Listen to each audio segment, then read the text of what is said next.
Welcome back to Racing to Win. We've seen race number 3, so we'll turn the page now to race number 10. The last is over the 1200 metres. It is a Class 3. Jumbo Fortune is up in trip, and on the class drop he goes back to the 1200 metres. Cape Breton has the shadow roll going on. Beauty Eternal's been scratched these last 2 starts.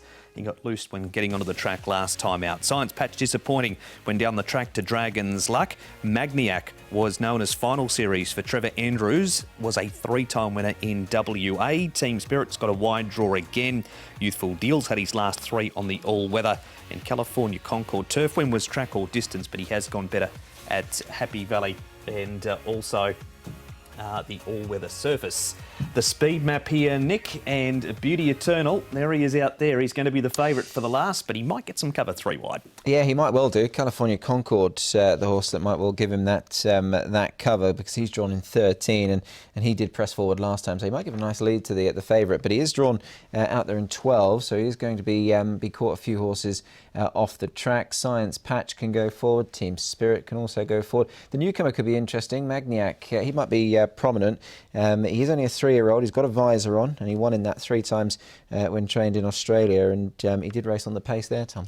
There's not really an obvious leader in this race, so Science Patch can certainly race handy, but I thought it was possibly likely that Team Spirit would come across from 11, and maybe California Concord try and track him across there from barrier 13 to maybe be the top 2. Youthful Deals normally pretty handy in the run, even though he was a little bit further back last time out, and Wonder Kit should be somewhere back on the fence there. Lucky Archangel, he'll be back, one would think, from barrier 10. Of course, Wonder Kit was in the same race when Beauty Eternal ran into on the way to the gates. But we're going to start with the first starter in New Zealand. He comes here well credentialed from Western Australia. His name is Magniac and his trainer is Jamie Richards.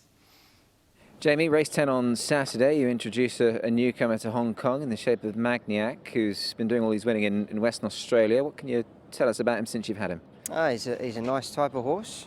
He's got a bit of size and scope about him, which I think's important for here. He's a horse that, as you say, came out of Perth through Apollo and Ensham, and yeah, he's had 4 trials. He's trialled up well.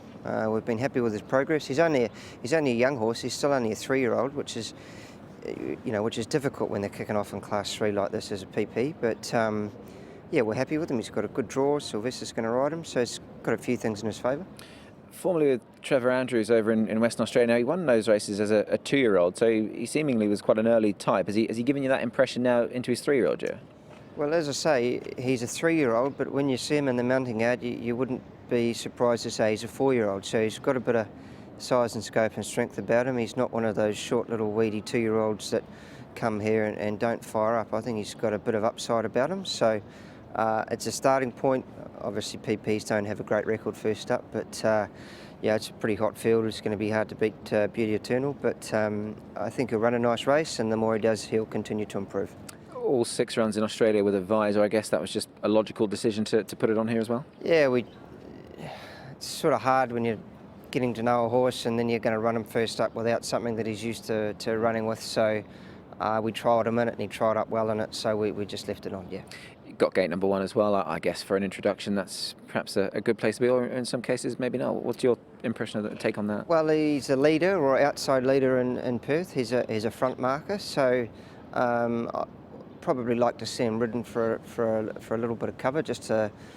Don't like them to sort of lead and stop first start here. We've had a couple that do that. It's not a good look. So hopefully we can just get a nice run up on the speed somewhere handy, and hopefully he can run a nice race. But whatever he does on the weekend, he will improve on. First start in Hong Kong for New Zealand trainer Jamie Richards with the thoughts on Magniac there from earlier today. We head back to the trial file now, Nick, and this is Jumbo Fortune. Now, he's having his first run in Class 3 for a little while. He's been up in grade, he's been back to the trials and goes from the 1,000 to the 1,200 metres. Yeah, and look, you know, I didn't mind this trial. He's trialled quite nicely. He is a horse with plenty of ability. He's a big horse as well. So the fact he's got to carry the big weight perhaps won't be too much of an inconvenience for him. As you say, 5 runs in this grade. He has run some of his better races in this company, and I guess, Tom, the fact that the handicapper has relented a pound means he's able to get into a race like this certainly gives him a chance. Yeah, like you are, I thought the trial was reasonably good as well there behind Panfield, and Hugh Bowman was on board for that trial. I thought he looked a little bit one-paced last time out, but back here in grade, I think that's going to suit him. Panfield had a 1,200 metre trial on the Friday morning too and ran on well in that. Now, this is Beauty Eternal's race, Tom, which has been well talked about. There he is there. And Science Patch, we'll see his run after this, which was disappointing, but he has been in good form for Pierre. Yeah, he has. So it was a little uncharacteristic, his run last time out. You can see that we've seen this multiple times now. Beauty Eternal getting run into there on the fence, and in the end, he's not been beaten too far. And Nicky just needs to put everything together, because when he got loose the other day, he was obviously feeling very fresh, because he was running around with his tail up, and I think he's ready to go for sure. Yeah, absolutely. Look, he's obviously a fit and ready racehorse, isn't he? He's had one or two little niggly issues, but clearly over those now. And obviously what happened last time when he was withdrawn was obviously very unfortunate. But if he turns up in the best of form, he's got to be the horse to be with. And here's his track work, Nick, from through the week. Yeah, it looks good. Works along quite nicely. Actually, had a chat with Zach earlier on this week at track work, and he said, you know, he's always been an enthusiastic worker, Tom, and he's a very nice horse. He certainly is, and he looks like he's heading in the right direction. Arguably, he should be unbeaten. Righto, we move on now to some Happy Valley form here, Tom. We've got, turning for home, it is Lucky Archangel back there in the red cap, and almost out of sight is a Hyper Dragon Ball, who runs on well. Lucky Archangel just can't do it in this grade. Or at Sha Tin, 4 starts here, only a couple of minor placings for him. Do prefer him back at Happy Valley, and he does struggle in this grade, and he's got an awkward barrier draw of 10 where he's likely to go back from. You can see Hyper Dragon Ball there, Nick, having to come off for heels, and he picked a few of them off late. He did, yeah. I guess of the two, you'd probably take him out of the race, wouldn't you, given what we know about Lucky Archangel. So, yeah, Hyper Dragon Ball might not be the worst to improve. He's a 2-time winner in New South Wales, 1,200 at Scone and Newcastle, which are big tracks like Sha Tin. Wonder Kit runs 6th here. He was late scratch, Nick, after this race. There he is up outside the leader. And the other one here, Science Patch, as we mentioned, really disappointing, and there was nothing found from the vets after this race. Yeah, look, I mean, look, he might just have been on an off day, really, Science Patch. Hopefully he can bounce back. As for Wonder Kit, look, I didn't think he was the worst of runs on his debut. I thought he could improve from this. He was 60 to 1. Obviously, he was involved, Tom, in that incident with Beauty Eternal, but he's had a trial since. I thought he looked okay, running on well. Yeah, nothing wrong with that trial there on the turf from Wonder Kit. And his run, I thought, first up was pretty good, and I think he was relatively fit going into that as well. He's dropped a further 10 pounds, so hopefully he's trimmed up nicely, because I think he's one of the main players in the race. And here is that trial you mentioned, Tom. This is down at the Sha Tin turf trials. He's won twice over the 1,200 metres at the Gold Coast. And he's featuring here with Forte, who's been a bit hit and miss, but Prince of Porty in the pink cap there with the white blaze. He's going to go fairly well fancied in one of the earlier races on the card, but he wasn't put under too much pressure here in this barrier trial. Nick, just allowed to coast to the line there with Vincent Home. Yeah, look, and he's got a good draw as well. That's going to aid his cause, and I certainly think he can improve going forward. OK, that's been some good chat about Wonder Kit, who was unfortunately late scratch, but no harm done from that incident. Beauty Eternal, Tom.